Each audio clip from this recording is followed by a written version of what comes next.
we can get as much healing as we want in life, but we have to be willing to give it away. We can get as much healing as we want to give our story away. So I've been working on that a lot and not just keeping stuff in.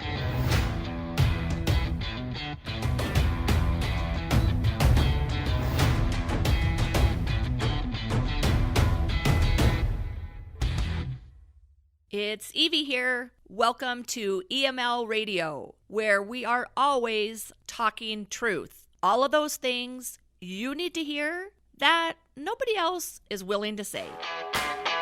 Thank you for being here. Yeah. I'm really anxious for you to share your story and your truth with people, because I think you have the ability to really impact a lot of lives. And your willingness to share is the only way that happens. So I'm really excited about our conversation today. I am a little nervous to be here. It's okay. But I read something this summer and it said, we can get as much healing as we want in life, but we have to be willing to give it away. We can get as much healing as we want to give our story away. So I've been working on that a lot and not just keeping stuff in, and it's been amazing, like the transformation that has had in my life, just talking about all of this yucky shame and even just really hard stuff and just getting it out, and that's really been just lifted a burden off of me. And so as much as I am nervous to be here, I'm also excited to, from the benefit I get from it as well. Awesome. And that's just so true. Right?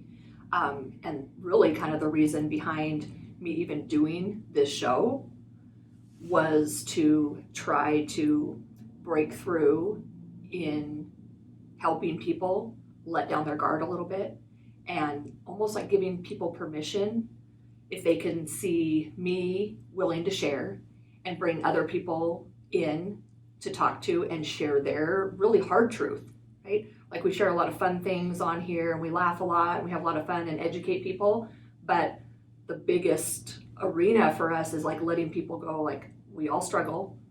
We all, at the end of the day, share the same human experience, right? We're born and we all die. And then all the stuff in between, if we're willing to share that, what a difference that could make in the world, especially right now, because we're living in a time where perfection is like somehow glorified, right? It's not working. Right? Look at our mental health issues and all of the other things that's creating for people, this false perception that perfection is possible, and comparing ourselves constantly to others, and in some way living in a state of like self-pity where people constantly feel like they have it so much worse than everybody else. Mm-hmm. So your story has changed my life, right? Dawn and I met when you first came to the gym. It was when I had a CrossFit gym. Yeah, I sent you an email. Oh my gosh. Yeah. That just like totally struck up. Like, I was trying to think about you coming to the big gym. Okay, so let's back up a second, guys. Dawn, when I was into CrossFit and then decided I was going to open my own, and I was starting to make announcements that we were going to open, and before I was even open, you sent me an email. Mm-hmm. And I had never heard of CrossFit, and one of my friends was doing it, and I was like, well, this seems like a good place. So I sent her an email, and I couldn't make it work then, but it always kind of was in the back of my mind, and I kept following her, and I was like, I have to be around this person. Super creepy. I think most people feel that way about you, though, because you're super magnetic and caring, and you're just a comfortable person to be around. So, and then, I stalked you and came to the other gym. Thank you for saying that for once. Really, this is a perfect example about my firm belief is that there is nobody that enters our life that doesn't have some kind of purpose. Right? And we always just want to label people as like good or bad, right? The experience was good or bad, mm-hmm. or it was negative or positive, or they ended in a tumultuous way with us, or they went away in anger, right? Versus people that stuck around, or I don't feel that way, right? There's times temporarily where you can be pissed at people and go like, I'm glad you're out of my life. But at the end of the day, I always view that there isn't anybody that has passed through my life or me through theirs that hasn't had some kind of purpose or meaning behind it, right? Maybe how small or big it is. But you're one of those people that, like, at a profound level, like, our lives were meant to come together. Yeah, I believe that too. Yep, because you sent me that email. But gosh, it was 2 years maybe? Yeah. before Okay. I came in. So was that before Holden was sick? Holden was 6 weeks old when I sent that email. Okay, Yeah. so this is Dawn Veltri, and you know how she came into my life now, but Dawn has endured some things that I think the rest of the world could benefit from knowing about, in helping them keep perspective in their own life. And Dawn's son Holden was diagnosed with cancer at what age? At 2 years old. And I'm going to let her tell the whole entire story for you. But when she first reached out to me, he was 6 weeks old. Okay, so Holden was 6 weeks. We had no idea. Obviously, she had no idea that that was what was coming down the pipeline in your life. Right? And there's always been a connection with us where, like, my daughter passed away, right? So I had endured a loss of a child, and you experienced your own loss of a child in having just a perfectly healthy child, and the misconception that, like, right, like, I think that's, like, we talked about it before, where it's like, obviously my situation is not your situation. you just push that a little closer to you because I want to Yeah, make sure yeah. people get you. There you My go. situation is not your situation at all, Right. but we've both been to the point where we've had come to face with our child's mortality, Oh, that is a perfect way to put it. Yep. which is which will destroy you. Like, it destroys you. It completely wrecks you, because it goes against nature. It feels like it goes against nature. Yep. It's not something that's supposed to happen. So to bring everybody listening up to speed, will you just kind of help me, like, tell the story of when Holden was diagnosed, how this all came about, what was going on in your life at that time? So he was 2, Yeah. So. and he's your couple- third child. Yeah, Yeah. so he's our final child. Thank goodness, because he's a lot of work. But about a month before his second birthday, he started having issues, and I kept taking him to the doctor, and people kept telling me I was crazy. That there was nothing wrong with me, that I was manifesting there was nothing wrong with him, that I was manifesting all of this, that he just needed more attention. Was he crying a lot? Was he? He was in pain. Like, when he was when he was peeing, he was just screaming, or he would just start screaming. He would wake up in the middle of the night screaming, and I'm like, no, there's something wrong with my child. And they would be like, he just needs, maybe he's not getting the attention he needs. I'm like, he's 2 and he's breastfeeding. I'm pretty sure he's getting a lot of attention. attention. Oh. So that was hard, having people tell me that I was crazy. And so Did people outside the medical community approach it like that too? Were they kind of like, yeah, there's nothing wrong with him? Yes, people thought Just everyday that I people in was, your life were like, just creating this drama, which is funny because I'm not a drama person. God, no. But they just thought I was creating this drama, and that was really hard to know something was wrong and have nobody believe you and feel like I had nowhere to go. And I finally found a doctor that.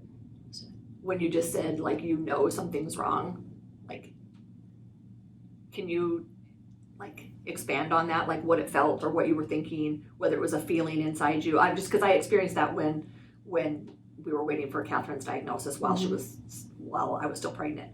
But I had this feeling in my gut that something was very, very wrong with my child, and the more it went on, I was like, something is wrong.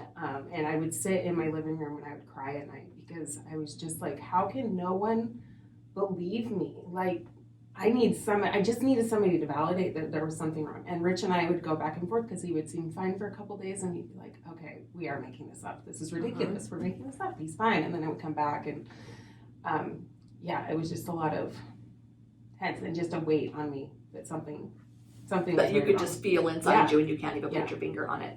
Yeah, when we were waiting for Catherine's diagnosis after that triple screen, and then we had to make the decision whether or not to have amniocentesis done, and we were waiting for that, and everybody in my family was very positive. They're like, Evie, you're perfectly healthy, and like, this is your first child, you're just nervous, like, this is all going to be fine. But I really didn't verbalize it much because it sounded so negative. But in me, like I knew that something was wrong, and I had no evidence. Like, right, I couldn't even see her. Right? There was nothing to indicate that something was wrong, but there was just something within my like heart and within my soul where I just knew something was not right. Yeah. So people need to listen to that. Right? God gives us that. Yeah. It's your innate sense to self-preserve, right, and to protect, and it's like so you shouldn't shut those down. But anyway, Absolutely. I wanted to point that out for people. Yeah. So you finally found a doctor. So we finally found a doctor, and we had spent a month and a half with another doctor, and her basically telling me I was crazy. And we finally went to another doctor, and within a week, we went for an ultrasound, and we were at the radiology clinic at the hospital, and at that point we could feel a lump in his belly, and the ultrasound tech was like, so where's this lump you're feeling? And she put the thing on the lump, and she got really, really quiet, and she's like, oh, well, that's his bladder, and I was like, oh, I'm so relieved, thank God. And she goes, no. And she started crying, which they are not allowed to do. Gosh, no. And she started crying, and she goes, I need to go. I'll be right back. And she went and tried to chase down a radiologist that wasn't available, and she came back and she's like, I just want to hug you right now, but he's gonna call you later. So then we just kind of drove around town, and we lived really far out of town, so I'm just driving around town waiting for somebody to call me, and it's just hours and hours and hours. And finally, our doctor called, and he goes, I need you to drive to Sacred Heart right now, and they're going to take it from there.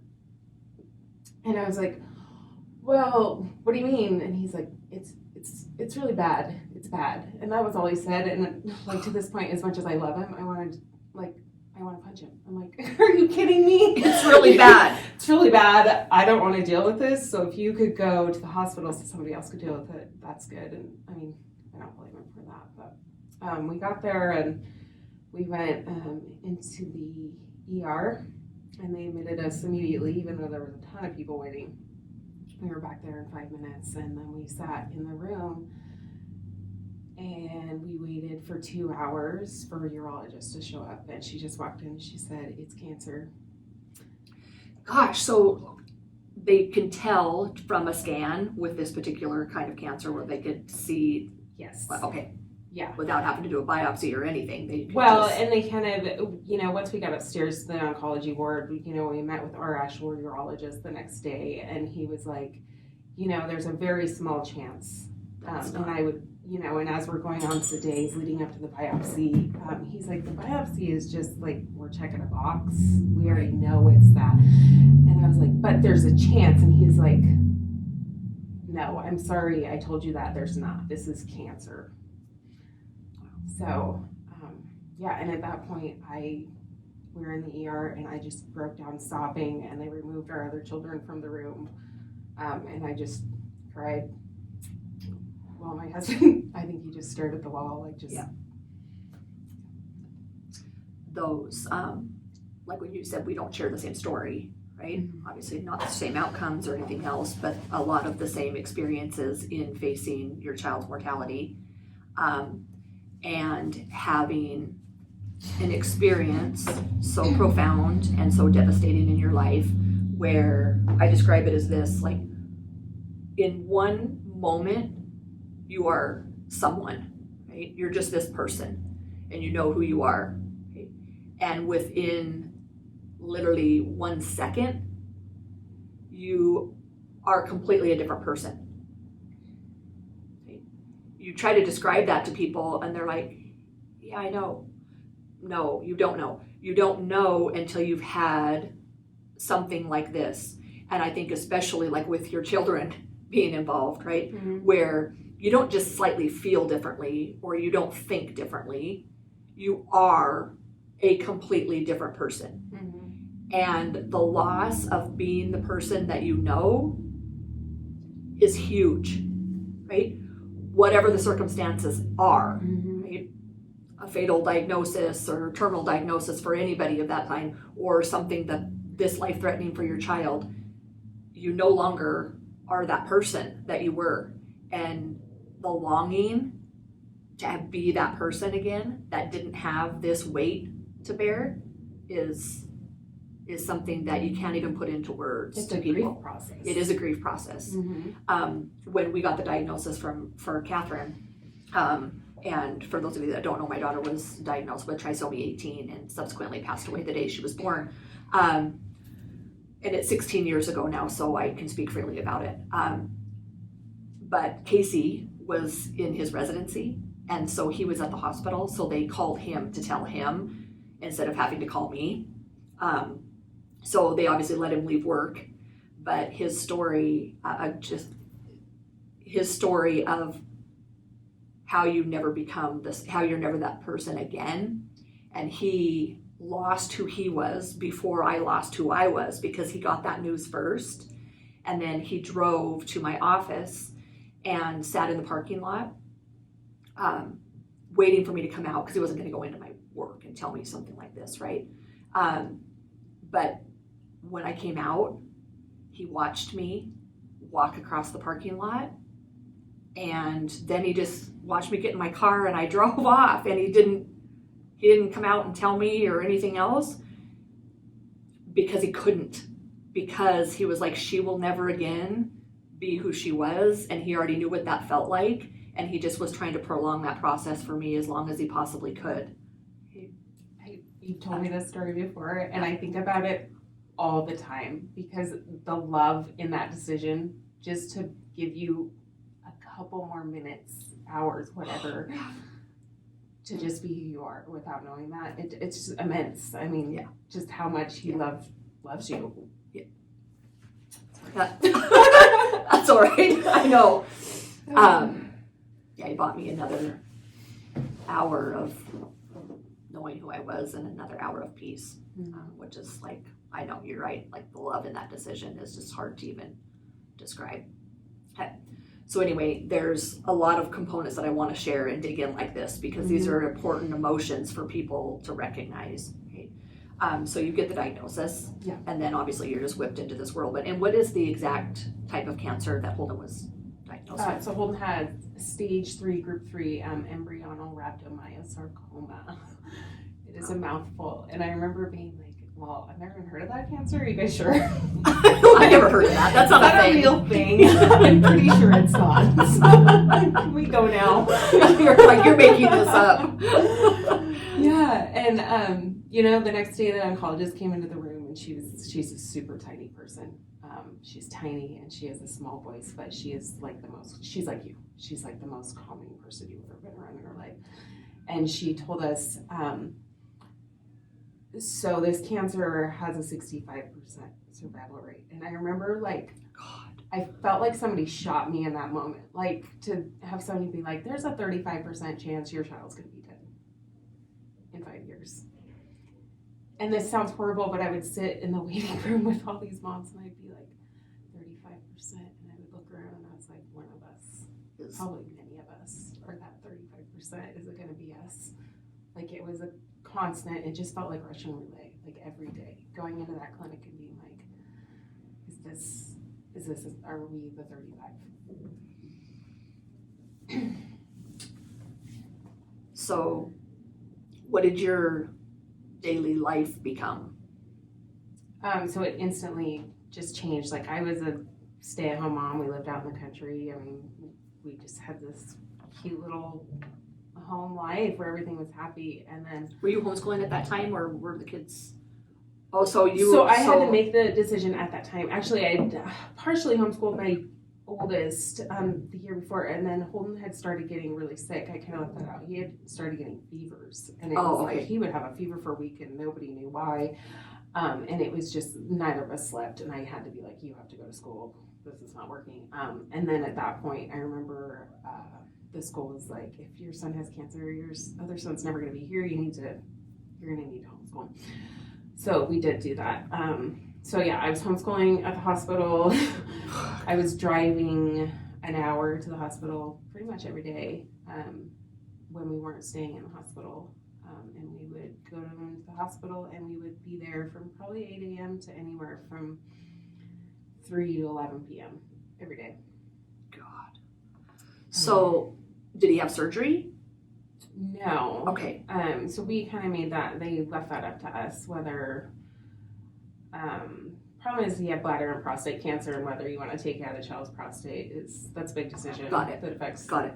the whole rest of their life. Right. And we decided not to do that and do radiation Okay. instead.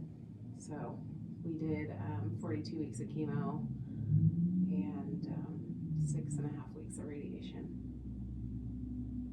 So, And I'm trying to picture this, and we've talked about these things a lot, but I really just always try to picture like Holden in this, right? Because you picture, like, for any of you listening, like you've had a 2-year-old, right?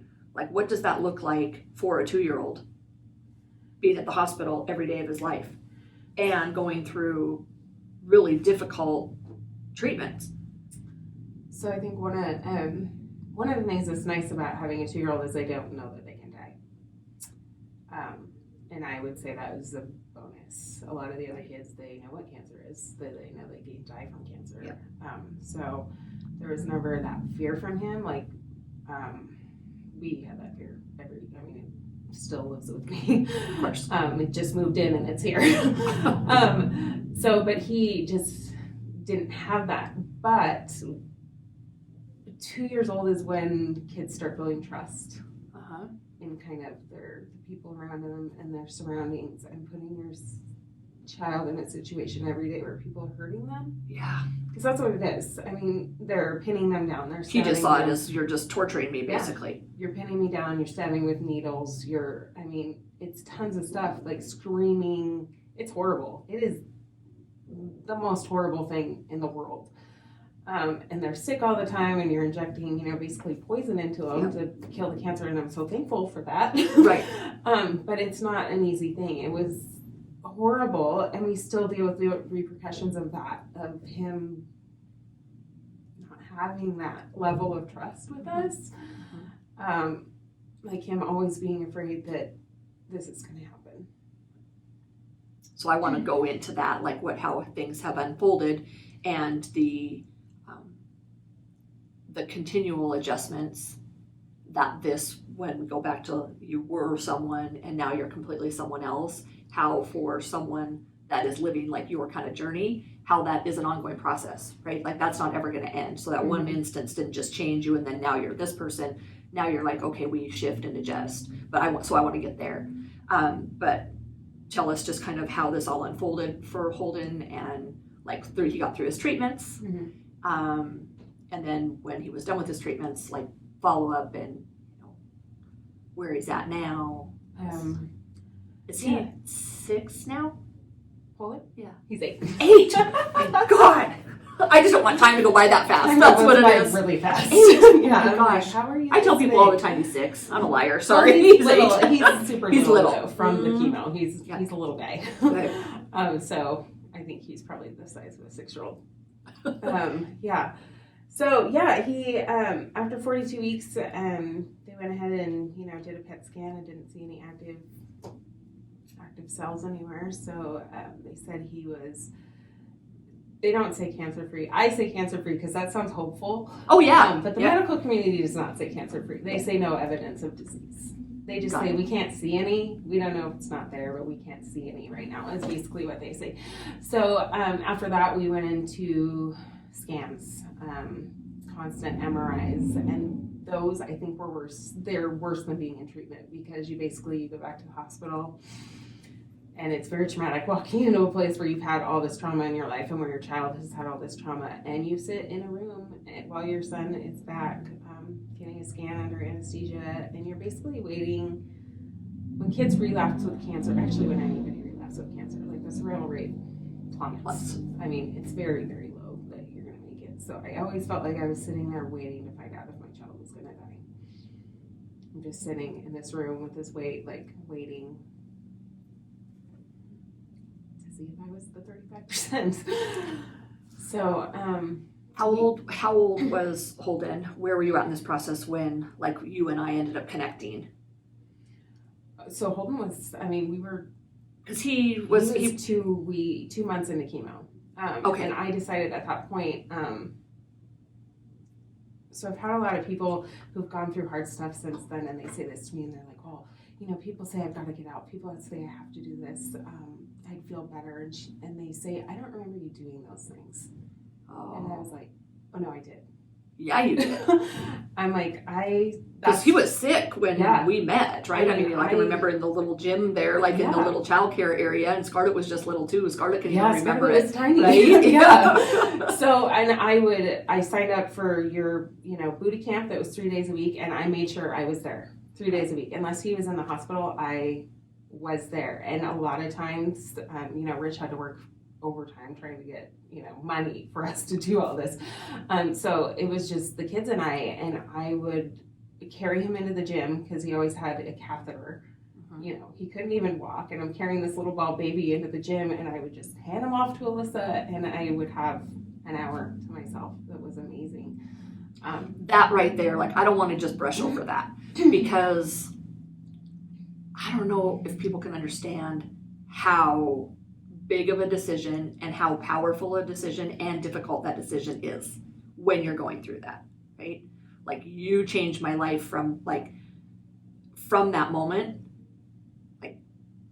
Like to me, you guys are like a blessing, right? And all the heartache and tragedy that you went through was like a blessing in so many other people's lives, to be able to see the strength, even though you didn't even know you were being strong, right? Right. You just were doing what you had to do to survive. But to the rest of us watching that and wanting to do something and have nothing to be able to do for you, just simply watching you walk in the door every day, like, even for Scarlett, who's now 13, like, that just has left an impression on her forever, right? And an appreciation for life. Watching him be so sick and no hair and such a cute little bugger. Dawn's kids, just so you know, as a side note, are like the fucking cutest kids you've ever seen. Really, I'm not lying. All the credit for that. Good job, Mama. But really, his bald little head and him being so sick, it's like, that is an image like that. I want you to know that your strength in doing that, not just for you, but how many other lives you impacted, that there's a lot of people, and there was hundreds of people at the gym at that time, right, that all knew you, that you left an impression on people's hearts by those decisions of being so strong. And they seemed really selfish at the time. Like, there was. Oh yeah, I can imagine how people were just going like, are you kidding me? Like, you have to go to the gym? Your kid has cancer? And like, for one, don't judge unless you've walked that, please. Right. You don't get an opinion in shit that you're not dealing with. Yeah. Right? Like, you and I both feel that same way. You're Absolutely. like, yeah, your opinion doesn't mean jack shit unless you've actually walked in my shoes. Yeah, and there was times where I was walking in and I'm like, are people judging me? Like, are people judging me that I'm leaving? And sometimes he was crying, and I had to take that hour. I would not have made it through. Yeah. You know, and there's a lot of parents, you know, there's a lot of people say, oh, I couldn't do that. First of all, that's not true. You don't really get a choice to do it or not. Like, what are you going to do? Not do it? But some people don't do it. Yeah. Some people leave their kid at the hospital. Some people have a family member do it. A distant family member, grandparents, and you never see them because it's not an easy thing. Right. So, so I often felt like people were judging me, but it's just what I had to do to get through that and take care of myself so you can take care of others. And I think people kind of throw that around. They're like, put your oxygen mask on first, you know, and people say that, but until you've been in that situation where you literally have to physically put that oxygen mask on first, you realize how important it is. And I really haven't struggled with that since then. Which is huge, right? And you're so right, because so many people, it makes me crazy when people are like, take care of yourself first, right? It's just so easy to say that, right? But it doesn't mean shit unless you're actually doing it. And if you're doing it under circumstances of which the last thing you feel like you should do is take care of yourself, right? Everything should have been, quote unquote, focused on Holden, but that can't happen to its fullest capacity without you taking care of yourself. I want people to really think about that. Think about on your own life. You're not dealing, most of you listening to this are not dealing with a child that's potentially dying, right? That is going through pain and treatments and suffering and so many unknowns, but yet you still took care of yourself. For those of you at home that are listening to this, like, think about that. When I say you have to take care of yourself first, I'm not fucking saying that lightly. I'm saying, no, really, you do. Right? Mm-hmm. If you had not had those opportunities for yourself and created that time for yourself, it wouldn't have been good for anybody, right? Like, you can't go through what you were going through and sit in it and not do anything for you. I don't think it would have been possible. I would have lost my mind. So the good news is Dawn came and worked with me. So we went from you just like sending me an email Mm-hmm. before anybody had any interest in who I was or my gym or anything else, and then you ended up surfacing after all of this that you were going through, right? Which I think is definitely for a reason. Mm-hmm. I grew and changed my business, and Dawn came on as my marketing gal, and we worked together for 2 years. 2 years. 2.5 Yeah, years. had a lot of Yeah. fun. Yeah, Shared it a was lot so of fun. laughs and cries. It's and as fun lots as of- you people are imagining. Oh, and having to put up with me, right? We'll let Dawn go into those stories. I could make anybody working for me go absolutely crazy. It's a good thing I have like a lot of other redeeming qualities. Well, I think everybody has those powers. Like, Oh, but, shoot. yeah. And I want to back up just to one thing that you said too, and then we'll go on to like what things look like today for you and the way you overcome and the way you handle these things. But for me, working with you on a daily basis, whenever Holden's scans and stuff would come up, like, it was one of those things where I never even knew what to say to you, Mm-hmm. right? Because words weren't going to really express it, and I didn't want to say something stupid. And I was a disaster. Right. Yeah. But that feeling, like, it was,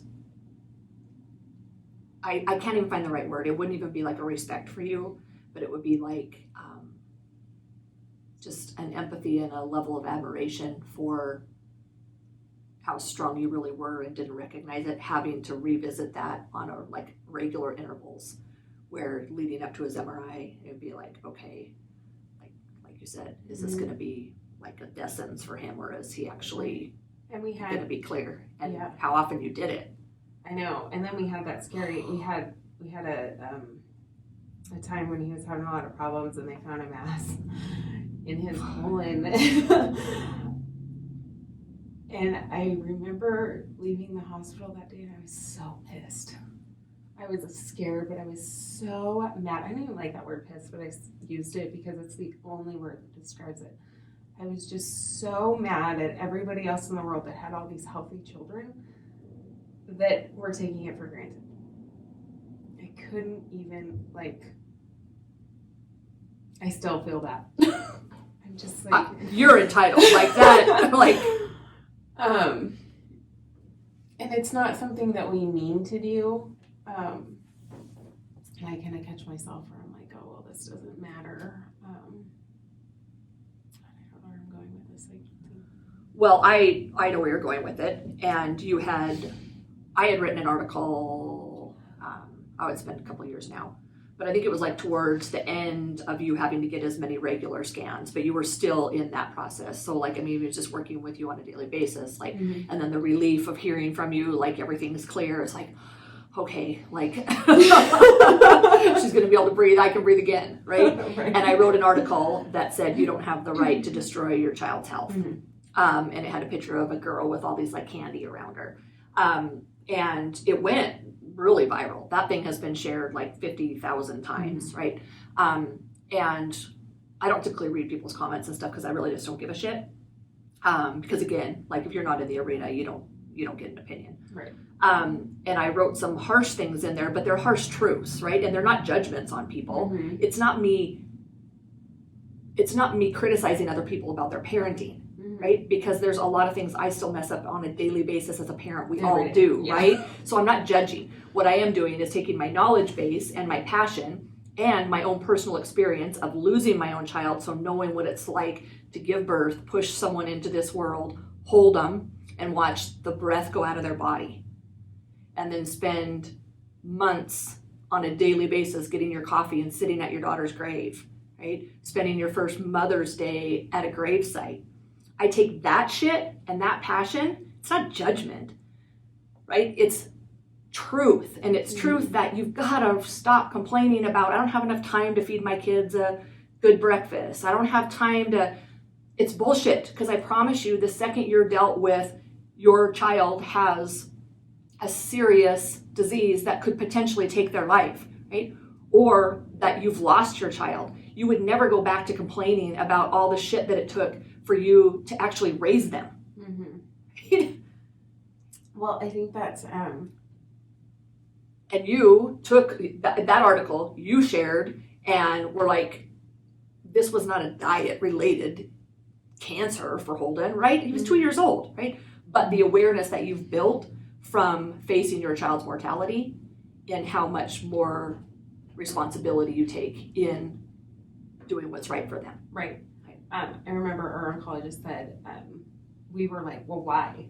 Why does my 2-year-old have cancer? Like, this isn't something that happens. And she said, we don't know why people under 40 get cancer. We have no idea. It just happens sometimes. She's like, we know why people over 40 get cancer. Oh. So think about that. Oh, wow. Yeah. You've never told me that. You've never said that to me. She's like, obviously there's, a kid might have been exposed to something and that happened, but we don't really have, like, this happened.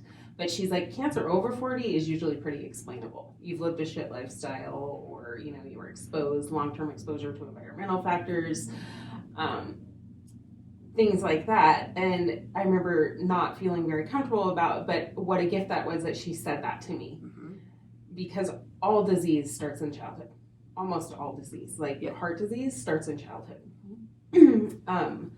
So if we don't take care of our children and teach our children how to take care of themselves and model taking care of ourselves to children, which I'm not perfect at. Well, none of us are, right? But it's just constantly having those conversations, then we're really doing them a disservice, and we're really cheating them out of health, like, later in their lives. And that makes me super sad. That's where I was so mad at people like, I'm sorry you're complaining about putting meat in the crock pot for dinner. You're like, fuck, that's rough. I can't imagine what I would do if I had to put a roast in a crock pot and then eat it 8 hours later. So it's just, and I think we're in a time now where everybody's so scared of the coronavirus, and it's a time to realize, our children are mortal. You are mortal. Maybe we should take care of ourselves. You got it. Things still happen. Things are going to happen. Accidents happen. Sometimes diseases happen that there's nothing for, but there's evidence upon evidence upon evidence that taking care of yourself leads to a longer, healthier life. It does, plain and simple. And you're not going to avoid everything, right? That's just not it, right? And I always love the argument of, it's like, oh, see, you're healthy, but you got sick anyway. It's like, what the fuck does that mean, right? Like, you're still doing everything on a daily basis that you can, right, to help improve your health. Right? And I think, even though it's so cliche to say, the reality is like, most people just take it for granted unless they've gone through something like you have, where you're like, you don't ever take your kid's health for granted when they've lost it. Right.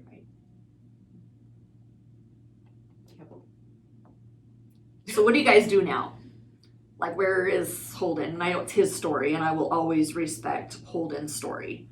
Yeah. Because that's, like with Scarlett too, with her adoption story, it's like, it's a totally different deal, but I have a different view on parenting, which I know that you share with me, that I don't view, like, my child as, like, mine. Right. I view Scarlett as someone that God entrusted to me, just like he entrusted Catherine to me, and their impacts and stories are different, right? And so respecting your kids as not yours, they're a gift you were given for a very brief period of time, right? Very brief.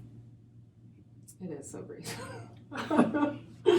My oldest, I just cannot believe, like, he's going to be out soon, and He's Scarlett's age. Yeah, and that's just... I know, it's like 5 years. Think about that. I know. That's so, like... She's super freaked out. She's like, do I have to leave in 5 years? Like, no, you don't have to leave in 5 years. I'm just saying, like, traditional time that you'll be out of high school will be in 5 years, buddy. You don't have to leave in 5 years. We're not gonna you can't leave until you're 30, because then I really jack things up. I'm like, so what you guys do now, like what Holden just does in general terms of, lasting implications on him and the things that he has to deal with. So I think a lot of it, health-wise, so far we're pretty good. We haven't really reached the point where long-term side effects of chemo start popping up. I'm sure they're coming, but that's one of the reasons why we're really good about survivorship. Being a survivor and what that means, the implications for your health and taking care of yourself long-term, because most childhood cancer survivors have a serious disease by the time they're 40. Because there's just really an unexplainable reason that he would end up with a very rare cancer, right? And in kids, you can't explain it. So it's like, okay, they're higher risk of developing something later in life. And plus the treatments also, that they we pumped all this, we pumped a bunch of chemicals into your kid's body. We did radiation, like something might happen. Yep. It's very high chance it's going to happen. So right now, so we're just, kids need everything we need. Kids need sunshine, they need to exercise, they need healthy food, and they need good sleep. Like a plant. They are like a plant. Yeah, so, but that's the same thing you need. So, we try to eat healthy. I do my best. My thing with everybody wants to be intentional about everything, but it's impossible to be intentional about everything in your life. Like, you don't have that much bandwidth. Right, you don't have that much attention span to give to everything. Right, but you have to be intentional about your health. If you're going to be intentional about one thing, it needs to be your relationships and your health. So, what I was going to say is, some things have to be on autopilot, and you can work to get to the point where those things are on autopilot. I don't think your kids are not getting exercise in school. Like, they might do PE, but really they're sitting there and they have a couple recesses, but we go to the playground every single day. Got it. And they run around and they get some sunshine and they play, and whether it's cold or rainy, we go. My kids know that we're just going, and that's what we do. And then mentally, so there are most of his issues now are really the mental health and what going through that does to a child growing up. And I think it's something that, let me just interject, I think it's something that a lot of people just kind of diminish the importance of that in their mind. They think, oh, he's just healthy, right? He's fine, he made it through it. But people don't understand, neurologically, developmentally, what's happening in those early stages of life that are lasting, right? So I totally get that. Yeah, and what that means long term, and so because it's a trauma.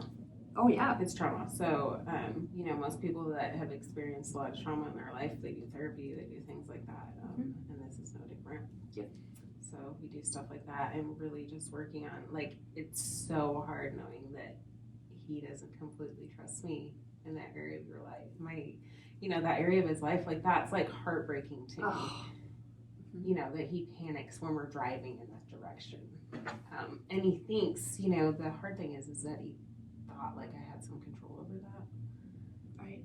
I didn't. Well, because as his mom, right? You're it. You're the savior. You're the hero, right? Yeah. It's okay, you're supposed to not let these things happen, but you had no choice but to let them happen in order to save his life. So we're working on that, and we're working on, always telling the truth, even though it's hard, even though it might be a tantrum, even though it might be the end of the world. It's, seem like the end of the world to them. Always tell the truth. So you guys approach this just complete, full, open, total, and always have, this is age appropriately. Well, correct. Right. Right. Yeah. Once he got a little older, he realized that, some of the kids, didn't make it. And that's hard. And I think that, I said it was nice when he was going through it that he was 2. Yeah. I didn't understand that, but he understands that now. Of course. And so, little things, the last time we had a procedure that had anesthesia, he asked me if he was going to die. And I was like, no, of course not. Was this when you had all the stuffed animals? You told me a story once when we were still working together that when he was with all the stuffed animals in his bed. Yeah, he was sobbing. He was just sobbing, and I was like, he had a bunk bed, and I'm like, oh God, I'm going to have to get up there. So I got up there, and I laid down next to him, and he was just sobbing, and he's like, if you leave me, I'm not going to be okay. And that's one thing. He is so good at verbalizing his emotions and how he's feeling, like more than any person I've ever met in my life. Well, because he's overcome something that like the vast majority of us will never understand, right? Because we can't. And like I like look forward to like the gifts and what God has in store for someone like Holden, because like everything that he endured early in life, like he is going to walk away with so many gifts. Yeah, I think all of my children are extremely empathetic, which a lot of adults haven't even gotten to that point, but most children are not. Yeah. But they've seen all this hard stuff, and sometimes, you know, when I'm in a hurry and I'm frustrated with somebody, they'll make me stop and be like, well, Mom, why do you think that's happening? You know, or, you know, I was upset because we were somewhere and this lady was just letting her kid act like a complete jerk. I mean, he's throwing stuff, he's so loud. And I was so frustrated because I had to sit there and listen to it, and it's waiting for 45 minutes. And we left, and Fisher goes, I bet that mom really enjoyed that break of just looking at her phone. I bet she has to do that every day. And I was like, oh, I'm sorry, I'm a jerk. There's some empathy for you there, Mom. Yeah, so it's just little things like that. Like my kids are super empathetic, especially Holden. And I think it's just important to point out to people listening that most people are sympathetic, right? Because none of us like to really see other people hurting, and unless there's something like, unless you're some kind of sociopath, like you really do have feelings for other people. But there's a big difference between sympathy and empathy. I've been doing some therapy lately of my own, and we've really been digging into that. I have a lot of empathy for people, but not the people necessarily closest to me. Right? So I can do it for the outside world, but I have a harder time doing it for people up close and personal. And for people to ask themselves, now sympathy is like me going, I'm so sorry to hear this story, Dawn. Nice little pat on your head, and then in your head you're going, I'm glad that's not me.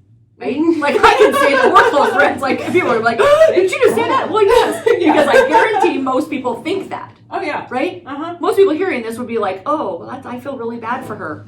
Oh no, that's not me. Oh, absolutely. I went to a fundraiser like a couple months before Holden. It was for cancer kids. A couple months before Holden was diagnosed. Yeah. And I walked outside and I got in my car and I was like, God, thank God I am not that parent. And then I was that parent. But it was just like once he was diagnosed, I'm like, really, God? Do we have to go this far to teach me this lesson? I don't think so. So, but yeah. Yep. So we all have that, but that's not empathy. That is sympathy, and we all feel it. But then to really dig down, like you just said, your kids do, right? That their gift is being able to actually hear someone's story or watch someone in their life and be willing to accept some of those feelings inside themselves in order to sit with that person and go, like, I don't know how you feel, but I can only imagine, right? Because you have to be willing to let in some of that pain into your own life in order to have any empathy. Otherwise, you're just giving people a pat on the head and going about your business and thanking the Lord that it's not you. Yeah, and most people don't. No, because it's hard letting other people, but that's where, like, I mean, to come full circle in all this, right? When you said now you're willing to kind of just let that guard down and share with people, which isn't easy to do. And people aren't willing to do that in order to create empathy for other people either, because it's hard. It's a lot of work, and we all feel like I have enough of my own burdens and stuff in life to carry. I don't really want to carry yours too. Right. But when we collectively carry it, it lightens the load. Which seems like not possible. How can I take on some of your pain and it makes me feel better? But it does. It absolutely does. Yeah. I think that's like one of the reasons why I'm so like you've kind of been like gravity to me at times in my life where I'm just like I'm drawn to you because I feel that you do that really well with me. Like empathy wise for my situation and everything that is going on, but you also don't let me use it as an excuse, which I think. So that's good. Sorry. Well, and I just learned not to say stupid shit to people, because people said stupid shit to me all the time when I was losing Catherine, right? And believe me, I do every now and then, right? I said something on social media that was really actually kind of shitty, and someone called me out on it, and I'm really glad that this person did. And I didn't mean it the way it came across, but like, I'm human and it just came out. But for the most part anymore, like, I just don't say stupid things to people. So when you don't know, and let's like maybe kind of wrap it up on that, like when you don't know what to say to someone, but you really want to help take on some of their pain and their loss and their feeling, like, what do? Right? People don't know. They're like, I don't know what to do. What do you tell them to do?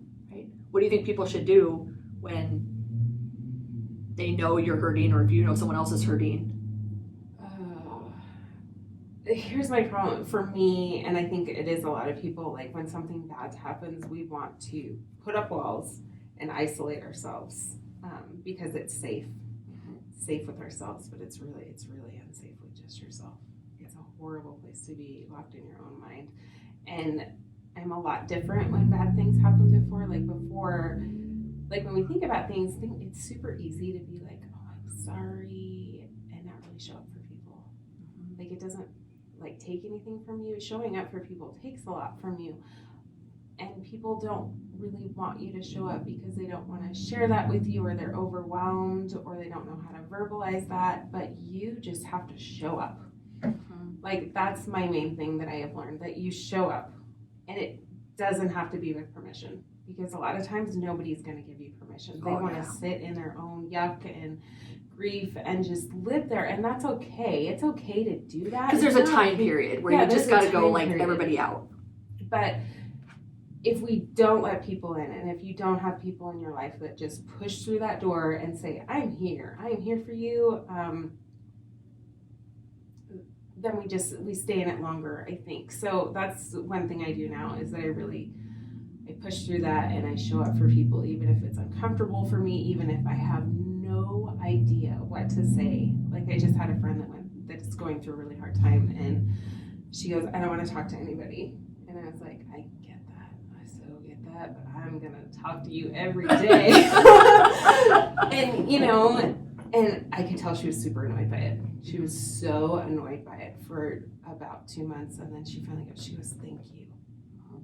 She's like, you don't know how much this has meant to me that you show up every day. And it was so uncomfortable for me, because I'm like, what do I even say to this person? Yeah, because it's uncomfortable for you when you're trying to help, it's right? I'm like, I don't know what to say to you. Or I don't want to say anything stupid, right? Or hurtful. Right. I don't, and I'm bound to say stupid stuff. You're bound to say something stupid, right. Apologize, move on, Right. But I remember one of the moms that did lose her son. I was like, I told her once, I'm like, I don't know what to say to you, so I just haven't been saying anything, and I feel really bad about that. And she said, please say something, even if it's just hi. I don't want everybody to forget about me just because you're uncomfortable talking to me. So, and people, that's a really good takeaway for people listening to this too. Like, when someone's hurting in their life, no matter what it's from, right, that avoiding that person is about the worst thing you can do. When Catherine died, like, people just avoided me like the plague. Right. Neighbors would just kind of be like, right, wave to me from a distance, and nobody really knew what to say, so they just avoided me. Or I felt like I was always really comfortable. I feel like definitely the death of my daughter was like the biggest gift that God ever gave me. I never was going to not talk about her, because she existed, she was real, and her life could teach people a lot about appreciating their own life. But my willingness to speak about it made me seem odd. Right? Like, people didn't want to talk about it. It was like, oh, Eve's coming, like she's going to talk about death. Dun, dun, dun. Here comes the death doomsday lady. But I can tell you that my willingness to speak openly about it, and my willingness to feel it and own it and just not hide it, has been able to help so many other people's lives. And it's made me who I am today, right? And continue to strive to be, right? It's like, it really, like, getting out there and owning it and sharing your heartache can help you heal, and it can help so many other people through their hurdles. Yeah, it heals you, and it heals other people.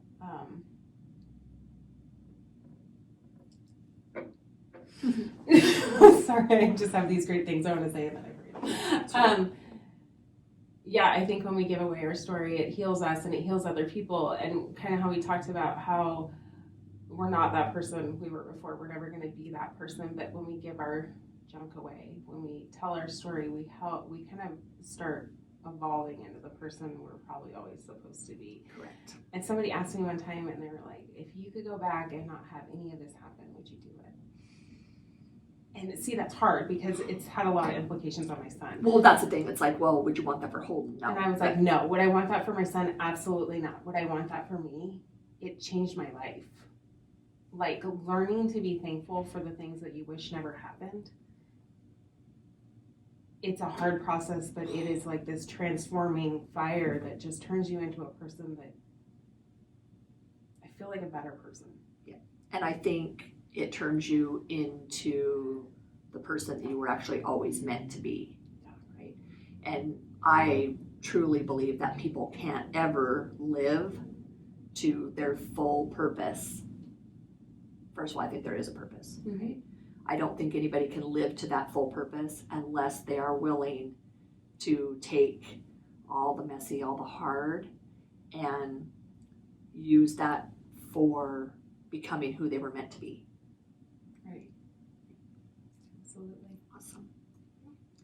I cannot thank you enough for really, really to be vulnerable and to share really private, like hard things that you've been through with us. I promise you it will have an impact that you will probably never even see, but you can sleep well at night knowing the difference that you'll make in other people's lives. Thank you for having me. Love you Always so love much. talking to you. You too. I miss working with you on a daily basis, by the way. I do too. And I didn't leave Evie because I didn't want to work with her anymore. She's like, I'm out of here. That was just kind of one of my things to becoming the person I think Yeah. I'm supposed to be, Yeah. is that I was like, God put this fire inside of me and I have to chase it right now. So I'm in school chasing that right now. And that's just a good example, right, of what we talked about in the very beginning. Like, people come into your life and their seasons, and we sometimes get so caught up in like what they have to do with us. But even when Dawn came to tell me that she was moving on, it was like, it makes perfect sense because I want you to be the person you were supposed to be, right? And I just played a little part of that, like occupationally, but there's so many other elements to it. Absolutely. Awesome. Yep. So happy to have you in my life. All right. You too.